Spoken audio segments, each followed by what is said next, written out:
권영철의 와이뉴스 들어보겠습니다. 권영철 선임기자, 어서 오십시오. 안녕하십니까. 네, 오늘 준비하신 얘기는요? 조금 성급할 수는 있지만은 남북 정상회담과 관련된 얘기입니다. 일촉즉발의 위기로 치닫던 남북 간 군사적 긴장 상황이 남북 간 고위급 접촉의 극적인 타결로 해소되면서 남북 간 대화의 물꼬가 터질 것이라는 희망적인 전망이 나옵니다. 네. 특히 올 신년사에서 북한의 김정은 제1위원장과 박근혜 대통령이 남북 정상회담 가능성을 언급했던 만큼 이르면 올해 안에 정상회담 개최가 가능할 것이라는 그런 성급한 전망까지 나오는 것입니다.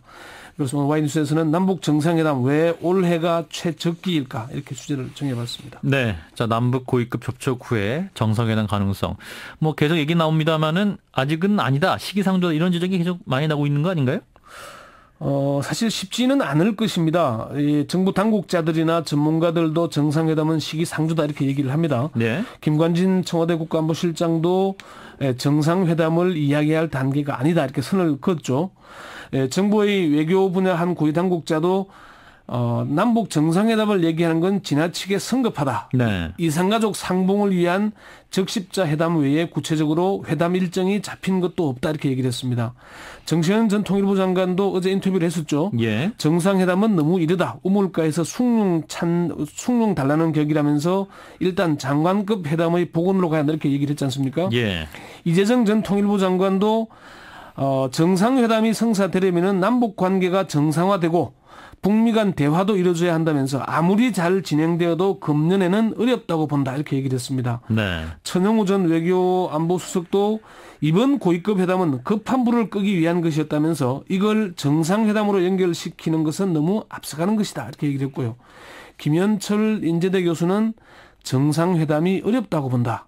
정상회담을 하려는 의지도 반반이고 더 큰 문제는 박근혜 정부가 정상회담을 만들어낼 수 있는 능력이 없어 보인다 이렇게 평가를 하게 됐습니다. 예, 그러니까 어렵다는 전망이 많은데 네. 그렇다고 또 가능성이 아예 없다고 볼 수는 없는 건 아니냐 뭐 이런 얘기도 들리는데. 그렇죠. 시기상조라는 거나 어렵다고 하는 것이지 성사 가능성이 전혀 없다. 이거는 아니라는 얘기죠. 예.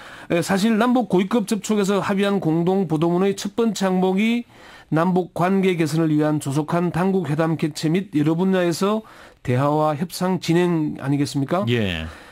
고위급 접촉은 북한의 목함질의 도발로 인한 일촉즉발의 위기감 때문에 일어났는데 합의문의 제일 첫 번째 항목이 조속한 당국 회담 개최 및 여러 분야에서의 대화와 협상 진행이 올랐다는 것은 의미 있는 진전이다 이런 평가를 하거든요. 예. 통일부도 이 항목에 대해서 남북이 관계 개선을 위한 당국 회담의 정례화 및 체계화에 공감했다는 의미다 이렇게 부연 설명을 하기도 했고요. 예. 그래서 그 전문가들 중에 일부는 정상회담 성사 가능성에 무게를 둡니다. 김만복 전 국정원장은 남북 정상회담으로 이어질 가능성이 높다고 전망을 하면서 다만 남북이 선제적으로 해결해야 할 과제들이 많아서 예. 올해 안에 정상회담이 이뤄지기는 시기적으로 촉박하다 이렇게 관측을 했고요. 김건식 경남대 교수는 남북 당국 간 대화가 순탄하게 진행되고 남북이 신뢰를 바탕으로 현안들을 지혜롭게 풀어가고 화해 협력이 진전되면은 정상회담도 가능할 것이다 이렇게 전망을 했습니다. 예. 백학순 세종연구소 수석연구위원은 정상회담이 성사될 가능성이 있다면서 다만 그 시기가 언제일지는 예측하기 어렵지만 남북의 지도자가 결단한다면 이뤄지지 못할 이유가 없을 것이다 이렇게 내다봤습니다. 예, 뭐 가능성은 낮지만 없는 건 아니고, 그러니까 앞으로 남북 대화가 어떻게 진행되는 거에 따라서 좀 결정되겠네요. 그리고 또 남북 특성상 지도자가 결단하면 된다는 이 부분도 주목할 부분인 것 같습니다. 그렇군요. 네. 자, 그럼 오늘 주제로 돌아가서 네. 자, 그럼 왜 올해가 정상회담의 최적기라고 판단하신 겁니까? 그건 여러 차례 언급이 됐던 일인데요. 예. 원래는 일단 전국적인 단위의 선거가 없지 않습니까? 예. 그리고 아직도 박근혜 대통령의 임기가 절반이 남아 있습니다.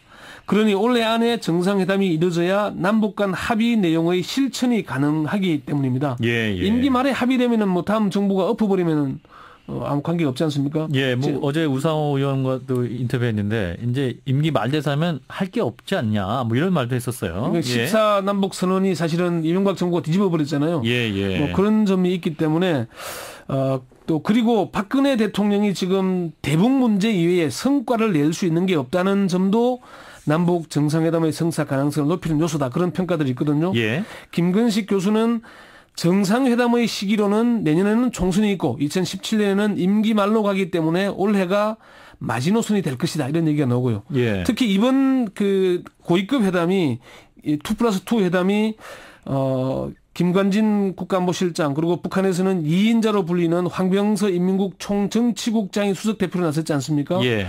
실제로는 박근혜 대통령과 김정은 국방위 제1위원장의 대리회담 또는 간접회담이다 이런 평가들이 나오는데 그렇기 때문에 그 다음 회담은 정상회담으로 가지 않겠냐 그런 얘기들을 합니다. 네. 백학순 박사는 이번 회담이 두 정상을 대리한 회담이었던 만큼 앞으로 당국 간 회담과 화해 협력 방안이 잘 실천된다면은 정상회담 성사 가능성이 높을 것이다 이렇게 전망을 했습니다. 예, 뭐 사실 올해 초 이제 남북이 신년 기자회견과 신년사에서 예. 이 정상회담 가능성도 언급이 됐었잖아요. 그렇습니다. 김정은 제1위원장이 신년사에서 처음으로 정상회담 가능성을 언급했습니다. 잠시 들어보시죠.